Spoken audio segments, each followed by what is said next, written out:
불과 몇 달 전까지만 해도 모든 자산이 오르던 에브리버디 해피 시장 기억나시죠? 그런데 왜 갑자기 모든 것이 추락하는 에브리싱 크래시가 시작된 걸까요? 특히 한국에서는요, 주식, 원화, 그리고 국채라는 이 세 가지 핵심 자산이 역사상 처음으로 동시에 무너지고 있습니다. 그야말로 전례 없는 현상이죠. 오늘 이 거대한 금융 미스터리의 진짜 범인을 한번 추적해 보겠습니다. 보통 주식, 외환, 채권은요, 서로 반대로 움직이면서 시장의 균형을 맞추는 일종의 안전장치 역할을 하거든요. 그런데 지금 우리는 이 모든 것이 한 방향으로 함께 추락하는 트리플 약세라는 아주 기이한 현상을 목격하고 있습니다. 이건 그냥 단순한 시장 조정을 넘어서는 우리 경제 깊은 곳에 뭔가 구조적인 문제가 생겼다는 아주 강력한 경고 신호입니다. 도대체 무엇이 이 모든 자산을 아래로 끌어내리고 있는 걸까요? 자, 그래서 이 복잡한 사건의 실체를 파헤치기 위한 저희의 조사 계획입니다. 먼저 전 세계 시장을 뒤흔드는 거대한 글로벌 범인의 정체를 밝혀내고요. 그리고 왜 유독 한국이 더 큰 충격을 받는지 그 구조적 취약성을 증거와 함께 샅샅이 분석해 보겠습니다. 이어서 불을 붙인 단기적 방아쇠는 뭐였는지, 그리고 앞으로 시장이 임시방편인 구명보트에 오를지 아니면 근본적인 해결책인 구조선을 만나게 될지 전망도 해보고요. 마지막으로 여러분이 직접 시장의 온도를 잴 수 있는 핵심 지표까지 완벽하게 정리해드리겠습니다. 그럼 바로 수사 시작하겠습니다. 자, 우리 수사의 가장 유력한 용의선상에 오른 건 바로 이 보이지 않는 손, 글로벌 달러 유동성입니다. 전 세계 자산 시장의 흥망성쇠를 결정하는 이 막강한 힘이 어떻게 순식간에 축복에서 재앙으로 돌변했는지 그 작동 원리부터 한번 살펴보겠습니다. 여기서 정말 흥미로운 지점이 나옵니다. 이 달러 유동성이라는 게 단순히 미국에 있던 돈이 다른 나라로 흘러가는 그런 개념이 아니에요.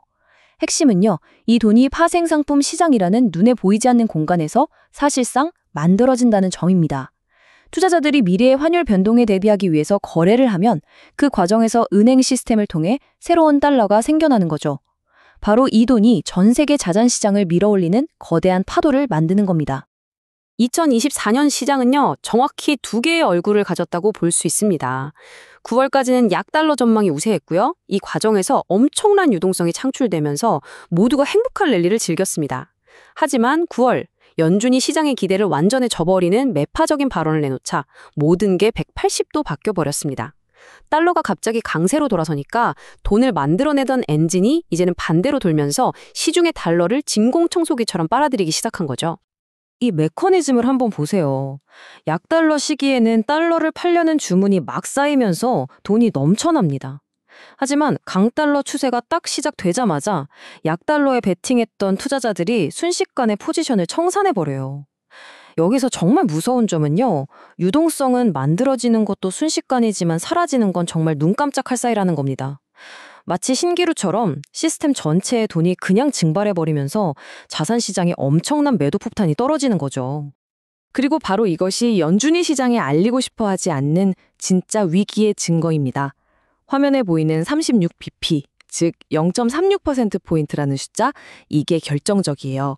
이게 무슨 뜻이냐면 지금 단기자금 시장에서 돈을 빌리는 실제 금리가 연준의 공식 목표치보다 훨씬 높다는 거예요.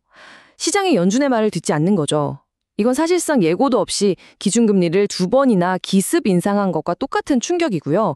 연준이 시장 통제력을 잃어가고 있다는 가장 명백한 증거이기도 합니다. 자, 글로벌 범인의 정체는 확인했습니다. 그런데 말이죠.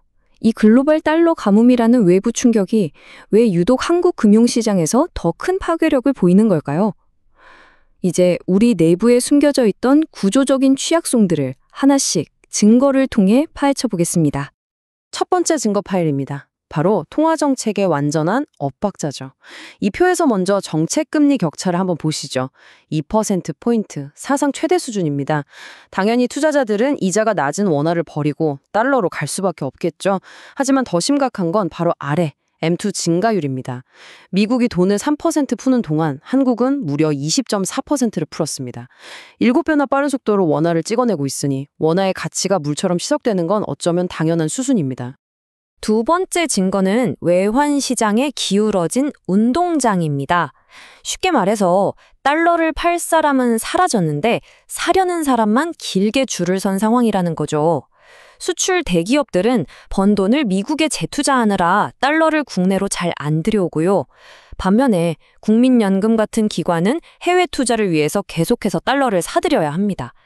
결국 공급은 꽉 막히고 수요만 넘쳐나니까 환율이 오를 수밖에 없는 구조적인 함정에 빠져버린 셈이죠.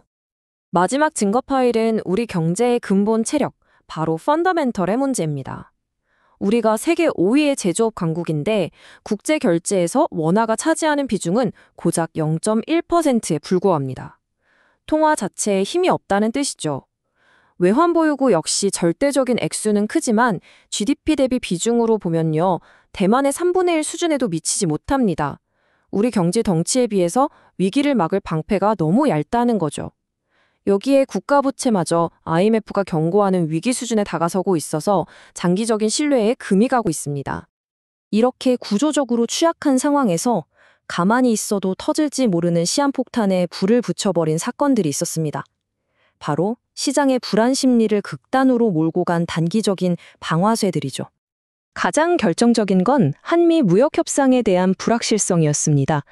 정상회담이 끝났는데도 구체적인 내용 발표가 계속 늦어지니까 시장의 불안감은 눈덩이처럼 불어났죠. 혹시 우리에게 불리한 이면 합의가 있는 거 아닌가 하는 의심이 퍼진 겁니다. 이런 불안감은 곧바로 행동으로 이어졌습니다. 외국인들은 11월 한 달에만 7조 원이 넘는 한국 주식을 내던졌고요. 이게 바로 원화 가치와 코스피를 동시에 끌어내린 직접적인 원인이 됐습니다. 자, 지금까지 원인을 파헤쳐봤다면 이제 가장 중요한 미래 전망을 살펴볼 시간입니다. 시장의 운명은 이제 두 가지 시나리오에 달려 있습니다. 우리는 침몰하는 배에서 잠시 버티게 해줄 구명보트에 올라타게 될까요? 아니면 우리를 완전히 구해줄 구조선이 나타날까요? 이 비유가 지금 상황을 아주 명쾌하게 설명해 줍니다. 구명보트는 미국 정부의 재정 지출이에요. 정부가 돈을 쓰면 단기 달러 부족이 잠시 완화될 수 있습니다. 하지만 이건 말 그대로 임시 방편, 잠깐의 숨 돌리기에 불과합니다. 진짜 해결책, 즉 구조선은 바로 연준이 다시 돈을 찍는 것, 양적 완화, QE를 재개하는 겁니다. 연준이 직접 달러를 공급해야만 이 끔찍한 유동성 가뭄이 끝날 수 있어요. 이것이 바로 시장이 기다리는 유일한 희망인 거죠. 그렇습니다. 결국 모든 길은 연준으로 통합니다. 글로벌 유동성 축소로 시작된 이 위기는 유동성을 창조할 수 있는 유일한 주체인 연준의 결단에 의해서만 해결될 수 있습니다. 특히 한국처럼 대외 변수에 모든 것이 좌우되는 시장의 운명은 이제 온전히 연준의 다음 행보에 달려있다고 해도 과언이 아닙니다. 그럼 우리는 연준의 결정만 넋놓고 기다려야 할까요? 아닙니다. 이제부터가 중요해요. 전문가들이 지금 이 순간에도 시장의 온도를 측정하기 위해 주시하고 있는 핵심 지표들이 있습니다. 여러분만의 대시보드를 만들어서 시장의 흐름을 직접 읽어보시죠. 복잡하게 생각할 것 없이 딱 두 가지만 기억하시면 됩니다. 첫째, 유로달러 환율이에요. 이건 글로벌 달러의 방향성을 보여주는 가장 중요한 바로미터입니다. 유로 대비 달러가 강해지면, 즉 이 환율이 떨어지면 글로벌 유동성이 마르고 있다는 강력한 경고 신호로 받아들이시면 됩니다. 둘째, 아까 봤던 미국 SOFR 금리입니다. 이걸 미국 금융 시스템의 심박수라고 생각하시면 쉬워요. 이 심박수가 계속 비정상적으로 높게 유지된다면 시스템 내부의 심각한 달러 부족 문제가 해결되지 않고 있다는 뜻입니다. 자, 오늘 수사의 최종 결론입니다. 이번 트리플 약세 사태는 글로벌 달러 유동성 가뭄이라는 거대한 해일이 한국 경제의 구조적 취약성이라는 낡은 방파제를 덮쳤고요.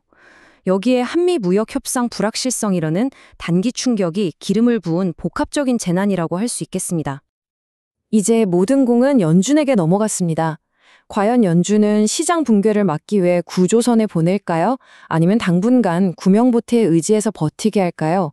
혹은 최악의 경우 이 모든 것을 외면할 수도 있습니다. 투자자들은 지금 어떤 시나리오에 대비해야 할까요? 이 질문에 대한 답을 찾아가는 과정이야말로 앞으로 우리의 자산을 지키는 가장 중요한 열쇠가 될 것입니다.